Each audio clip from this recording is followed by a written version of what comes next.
Well, hello everyone. My name's Cathy Jenkins and I'm one of the members for the Plenary Council for the Sandhurst Diocese, and what a wonderful privilege it is. The week is unfolding in, I guess, if you read about synods, we're in the messiness of it at the moment, so we're hearing lots of different opinions, and some people like me might think, is the same spirit speaking to us all, or is it a whole lot of different spirits speaking through different people? So on Thursday, it was actually, I found, a really challenging day. We started the day with a beautiful reflection just about the people who've been most wounded by the church. So there are examples of the Indigenous peoples, the stolen generation. There was a beautiful reflection from a wife who spoke so movingly about her husband who'd been abused when he was 13 years old, and the effect that that has had on her life, his life, and their family's life. And there was a reflection on the pain some women feel about the lack of recognition in the church.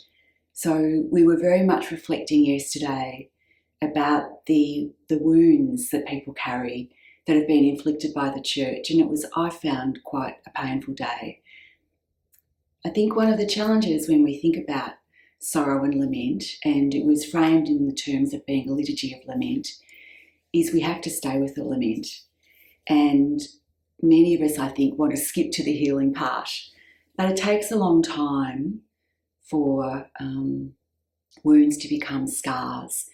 And I think it's going to take the church a long time to do enough to encourage in people a sense of healing, or to enable or to animate a sense of healing. So at the end of the day, I was left thinking about this image of the essential message of Jesus, the imagination of God, the gospel message as being ever ancient but ever new. So how can we continue to create an environment for the life-giving message of Jesus to spread throughout the world? I think this is one of the challenges of moving from a teaching to a listening church. And one of my learnings from yesterday was that as we listen, we also need to think about what our actions are moving forward. So for those of you who are following the work of the council on various social media, you might notice, as I am in the midst of it, that it is gaining a lot of momentum. So I'm very much looking forward now to the next couple of days as we move to more concrete examples and recommendations in preparation for the next round of the Synod. And my understanding is that the sorts of recommendations that we'll be exploring over these days, we'll spend now then 9 months really thinking about very deeply in our communities.